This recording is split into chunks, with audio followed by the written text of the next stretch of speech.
궁금한 뒷이야기를 들어보면서 물음표가 느낌표로 바뀌는 뉴스의 재구성, 뉴스야 시간입니다. 오늘은 정치부에 그냥 윤태훈 기자와 함께합니다. 어서 오십시오. 이제 제자리로 돌아온 것 같습니다. 예. 자, 첫 번째 물음표부터 살펴볼까요? 네. 자, 첫 번째 물음표는 조국 퇴로 열세, 정의당의 물음표를 찍어보도록 하겠습니다. 어제 저희가 뉴스야 시간에서 조국 장관이 사법개혁을 마무리하고 네. 11월에 명예롭게 물러나는 방안을 여권에서 그리고 있다 이 얘기를 했었는데 여기에 정의당이 열세를 쥐고 있다. 그렇습니다. 앵커께서는 정의당의 지금 최대 현안이 무엇이라고 생각하십니까? 저한테 물어보시는 겁니까? 네, 질문 드리는 겁니다. 뭐 비례대표를 늘리는 거겠죠. 아무래도 정의당이 당 지지율에 비해서 의석수가 적으니까 그걸 네. 늘리는 게 지금 패스트 트랙에 올라가 있지 않습니까? 그렇습니다. 바로 그 선거법 개정인데요. 지금 그 선거법은 4당 합의로 지금 패스트 트랙에 상정이 되어 있고, 그리고 정의당은 항상 선거법을 우선 처리하기로 합의했다는 것을 여지 강조하고 있습니다. 자, 먼저 그 목소리부터 듣고 돌아오겠습니다.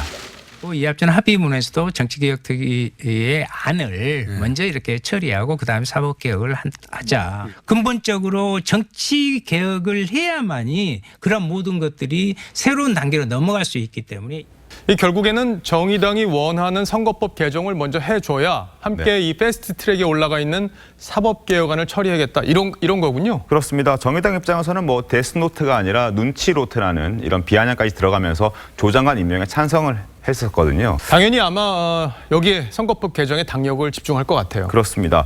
그런데 심상정안이라는 이 선거법 개정안은 사실 그냥 통과되기는 사실 쉽진 않은 문제입니다. 정의당이 원하는 지금 선거법 개정안이 통과되기 위해서는 민주당, 그리고 민주평화당, 그리고 대한연대, 그리고 일부 바른미래당 의원들까지 찬성표를 받아야 됩니다.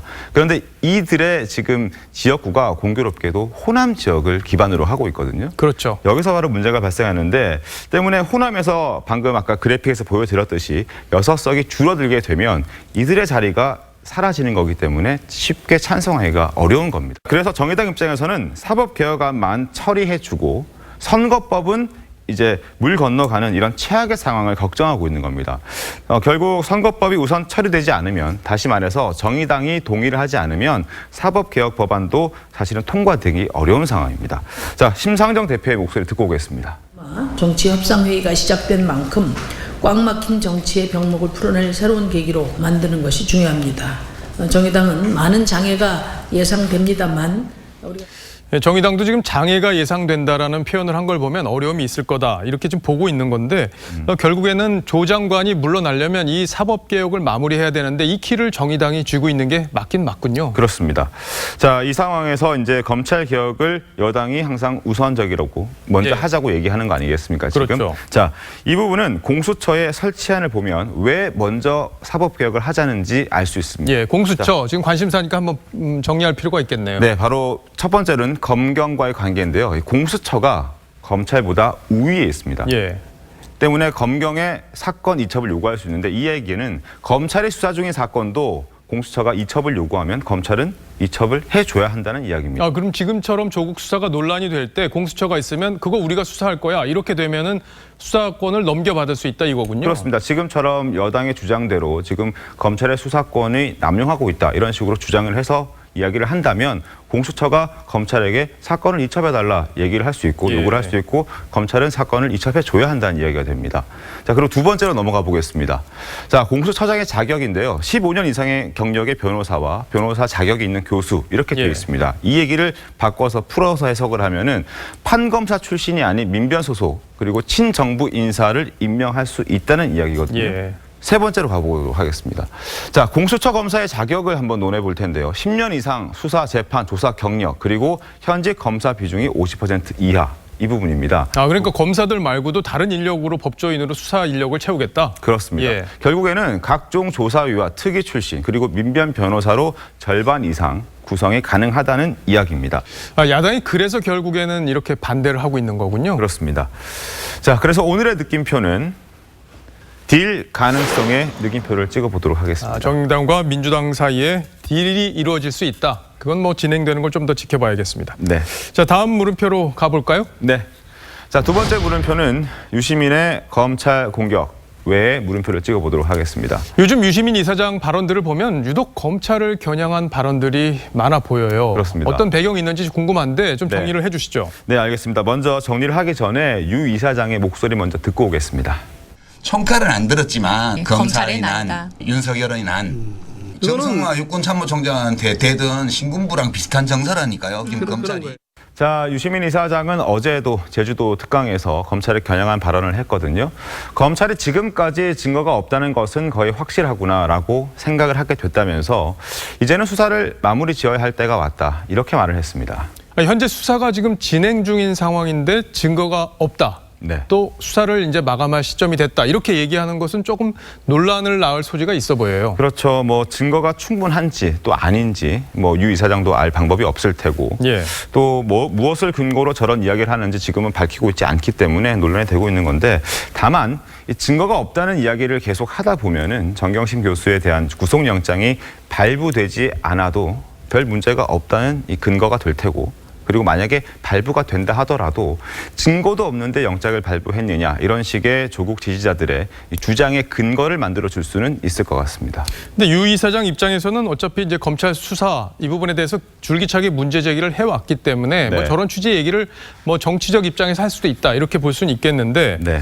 관심은 이 구속영장 발부 여부가 이번 수사에서 이제 중요한 고비인데 여기에 영향을 저런 발언들이 주지 않을까 이 걱정하는 부분이 그거거든요. 그렇습니다. 자, 일단은 유 이사장도 영장이 기각되면 검찰이 책임져야 된다고 말을 하고 있습니다.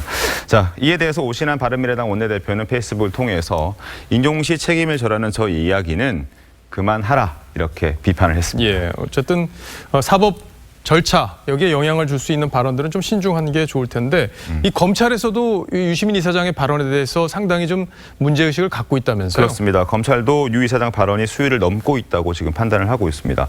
일단은 현재 시민단체가 유 이사장을 고발한 상태인데 이렇게 고발을 당한 상태임에도 불구하고 계속되는 저러한 취지의 발언들에 대해서 유감을 표명했습니다. 아, 유감을 표명했군요. 네. 자, 그럼 두 번째 느낌표는 어떻게 찍으면 될까요? 자, 두 번째 느낌표는 전지적 참견으로 승부수 여기에 느낌표를 예. 찍어보도록 하겠습니다. 그러니까 모든 걸 다 안다는 취지의 얘기들을 계속 하고 있기 때문에 전지적 참견이다 이렇게 의미 부여를 했군요. 네. 알겠습니다. 자, 다음 세 번째 물음표도 한번 볼까요? 자, 세 번째 소식은 조금 재미있는 사진을 하나 준비했습니다. 저 사진인가요? 그렇습니다. 결혼식장 사진인데요. 좌조국 우성렬입니다. 예. 네. 좌조국 우성렬. 네. 결혼식하고 어떤 관련이 있을지 궁금한데요. 이게 어제 대검찰청 예식장에서 예. 이제 한 검사의 결혼식이 있었는데 그 화면의 왼쪽 양쪽을 보시면은 예. 왼쪽에는 조국 법무장관 저렇게 화환을 보내준 사람의 이름이 적혀 있고 오른쪽에는 윤석열 검찰총장의 예. 이름이 적혀 있습니다. 두 사람이 지금 대척점에 서 있다 보니까 저런 화환이 같은 장소에 있다는 게 조금 눈에 띄긴 하네요. 눈에 띄는 상황이죠. 그리고 이 사진은 어제 그 여기에 참석한 하객의 SNS에 사진에 올라와서 이제 화제가 된 사진인데 어제 또 서초동에서는 대규모 집회가 있지 않았습니까? 그랬죠. 이 대검찰청 예식장 가는 길에 아마 집회 현장을 봤을 테고 조국을 지지하는 쪽과 반대하는 쪽이 첨예하게 갈리고 있는 상황에서 결혼식장에 갔는데 왼쪽은 조국, 오른쪽은 윤석열 이렇게 적혀 있으니까 이분의 마음도 아마 심정이 조금 흔들리지 않았을까라는 생각을 좀 해보고 그런 취지에서 이 사진을 올렸다라고 생각이 되는데 아무튼 결혼식장에서 축하를 해주고 또 화환에 대해서는 아마 이렇게 평가를 한 것 같습니다. 네. 뭐 조국, 윤석열 이 두 사람이 원래는 친분이 있었는데 지금은 이제 돌아올 수 없는 강을 건넜다 이런 평가들이 많이 있죠. 네. 그런데 뭐 신랑 신부야 잘 화합해서 살아야 되지 않을까 싶습니다. 그렇습니다. 예. 그래서 오늘의 이 느낌표는 뭐 양쪽은 저렇게 있지만 신랑 신부는 잘 살라는 의미에서 예. 지금 어느 신혼의 꿈이라고 느낌표를 찍어봤습니다. 재미있는 사진까지 잘 봤습니다. 네. 훈훈한 마무리까지 감사합니다. 자, 지금까지 윤태현 기자였습니다.